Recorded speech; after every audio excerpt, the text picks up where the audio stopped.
I'm thankful for all the times where I was able to put my hands in my pockets and not have them stapled into my pockets. I gotta workshop this.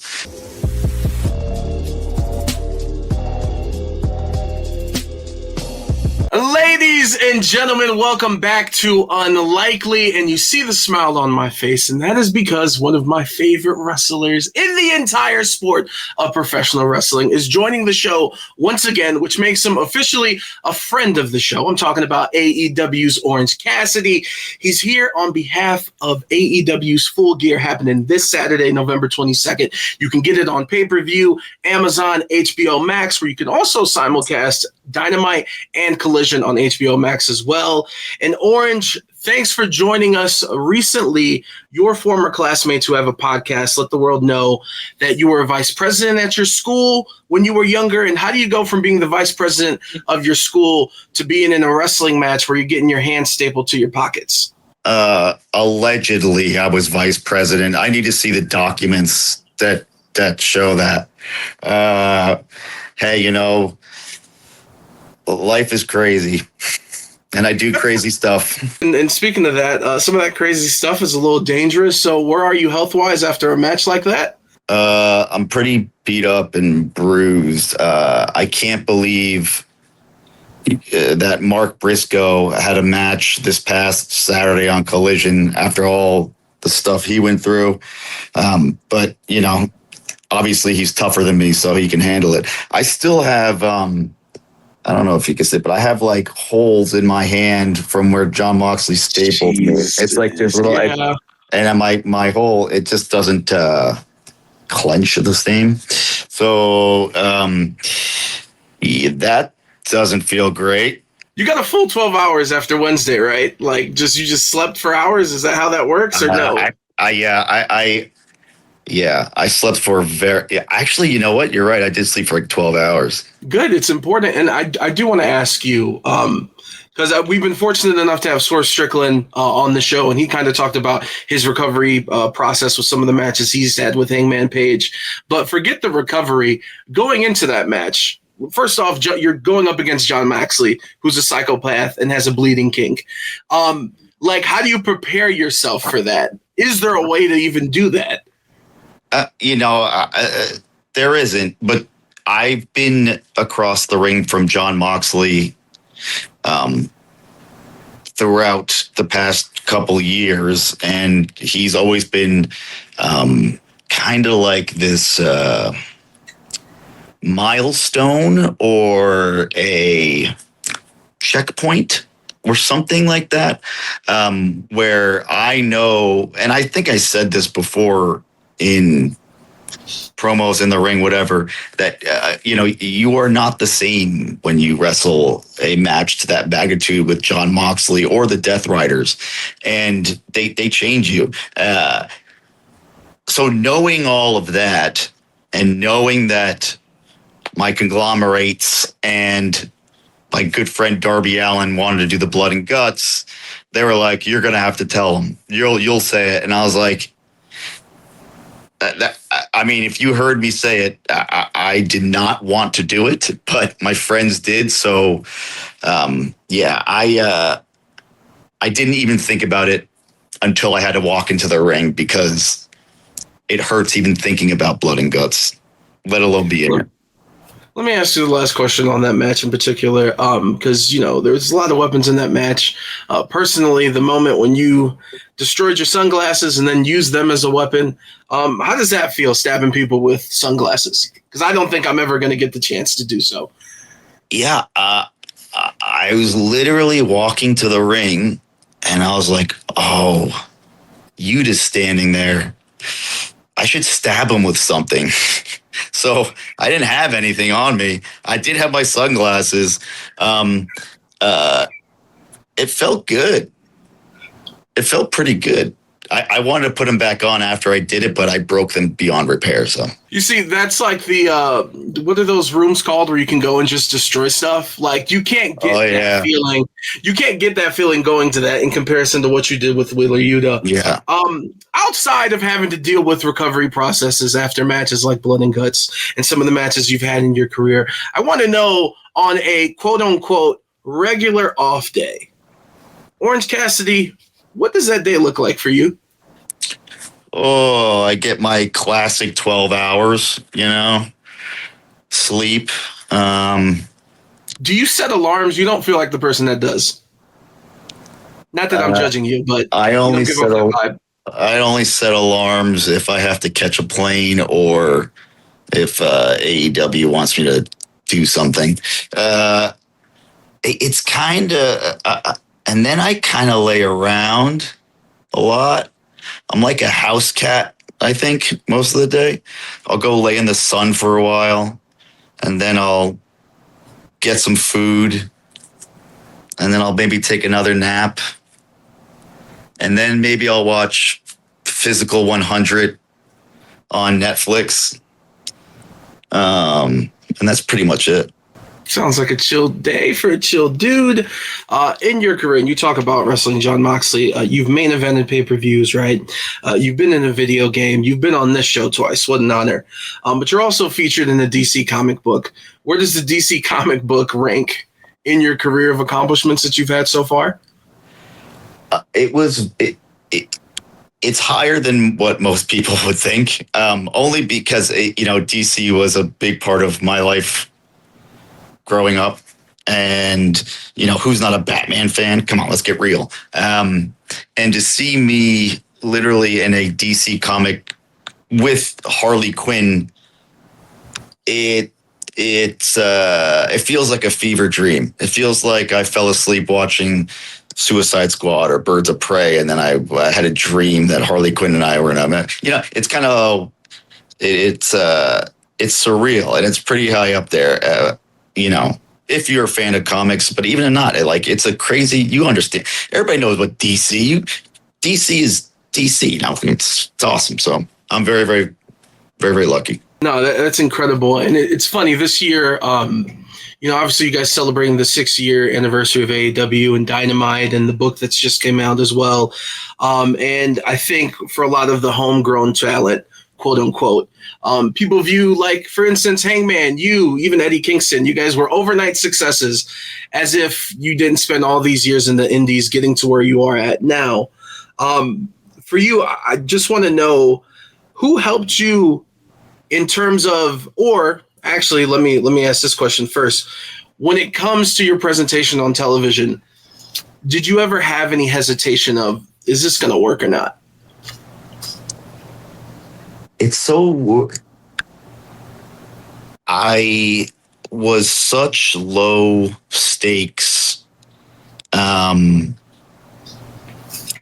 was the friend with Chuck and Trent, right? Like, my part was so minor that I was like, well, if no one cares, then it won't matter. Like, I had such low stakes. And then even when even before AEW, when all my friends and the people I grew up wrestling with are getting all of these opportunities and I was getting nothing. It's like, I got nothing to lose. Like, I think once I discovered that the fear of, is anybody going to care, kind of left because no one cared anyway. So I was just trying whatever it was. And I am very, very lucky that AEW allowed me, and the people that I got to wrestle against, I learned from everybody that I wrestled, especially in those early days. I learned so much from them. Getting beat up by them taught me a lot. So, it's like guys like Chris Jericho, Matt Hardy, all of those big matches. That really helped me kind of figure out. And they also worked with me. I don't know. It was great. I was lucky. And I do want to piggyback off of that, which what I was originally going to ask you is like, okay, you have a very unique character. Even when I was writing down this question and thinking to myself, it's like, well, who can relate to what he's trying to do? And I don't think there's a one-in-one black and white example. I can say, hey, Dustin Rhodes in his career with some of the things that he was portraying, like maybe there's something there. But when it comes to that, is there someone, whether it's right now, currently in this run with AEW or your indie run, that kind of helped you along the way? I mean, there was always guys that were that I'm still close with, and guys that are in AEW now, and it's more just my peers. They are the ones that helped me kind of just like. I mean, I feel like people. No, not really. Well, yeah, and I feel like if people did try to give you advice, you're like, okay, you don't get it. So thank you, but no thanks. Well, I was always, I love getting advice and feedback, especially from people that don't like what I'm doing, because I think it's all very valuable. You may not use it directly, but it's so. I don't think people are as appreciative as they should be of feedback, actual feedback, and not just hate posting, whatever the garbage is, but like actual, feedback from people that have been doing it, because then you get to see it from a different angle and you get to see it from a different view. And I'm even now to this day, like Sting said something to me a couple weeks ago when he watched my match, and it's like, come on, it's Sting, but it's just really awesome, that he took the time to do it. And I don't know, I never want to. I think I got taken out of. I think I spoke incorrectly when I was like, people would give me advice, and I would like. I always appreciated advice. I always appreciate advice. I think it's great. It's just I may not use it because it may not be what I'm going for, but yeah. And go ahead. I'm sorry. No, I was going to say directly or indirectly, like there's value in it in some way, shape, or form, whether you're taking it directly or not. That's just want to throw that in there.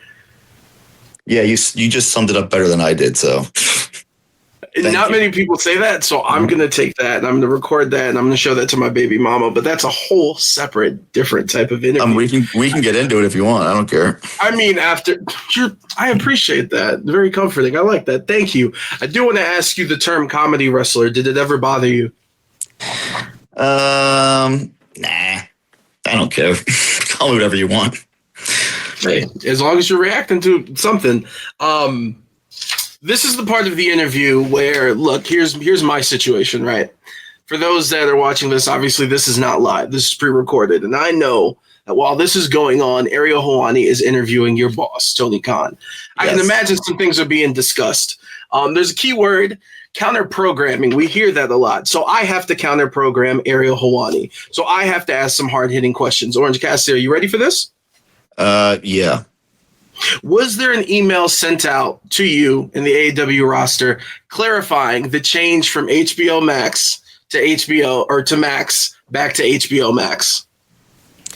I barely read my emails, so if there was, I never got one. But we were all made very aware of HBO becoming Max becoming HBO Max back, and everybody is very happy. The phrase counter-programming, what do you think of it? It sounds controversial. It sounds stress-inducing. It sounds like clickbaity. Logan Paul said that he's better than the AEW roster. Do you have any thoughts on that? Excuse me. Let me make this correct because I don't want to. Stevie, a podcaster, Yeah. said that Logan Paul is better than the AEW roster. Would you agree with that assessment? No, absolutely not. Like, they're saying that Logan Paul's better than the entire AEW roster. Mm-hmm.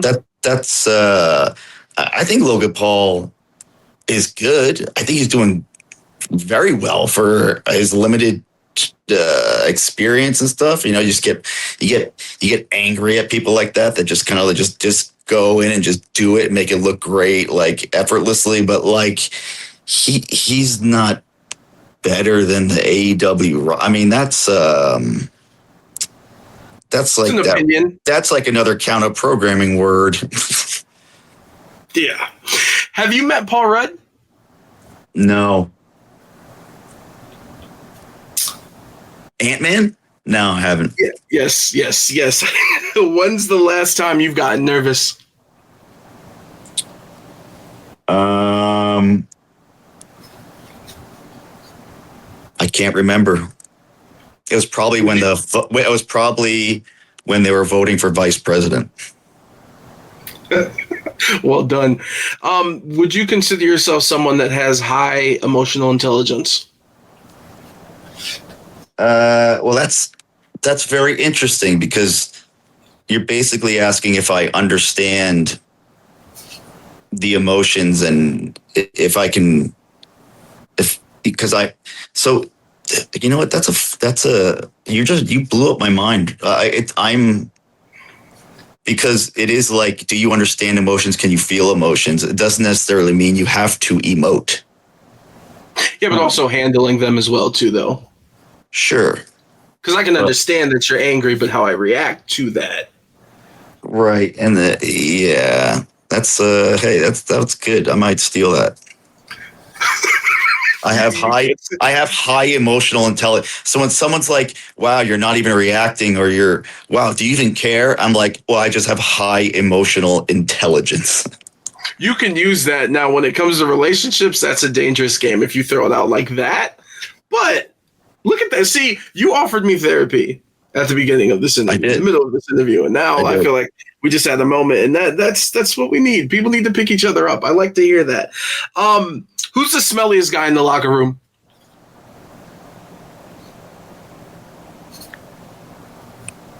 Everybody smells pretty good. I haven't been around Luchasaurus in a while, but who knows? That's a solid answer. We'll close out with this. In America here next week, we will be celebrating Thanksgiving. So, Orange Cassidy, to close out this interview on Unlikely, what are you thankful for, my friend? I am thankful for AEW and people like you that allow me to get on whatever it is they're doing and be myself. And I'm thankful for putting my hands in my pockets when someone's not staple gunning my hands into my pockets. I could just do it on a regular hand in pocket thing. That seems like a reasonable thing to be thankful for. That was a bad answer. That's a bad answer. It's like I'm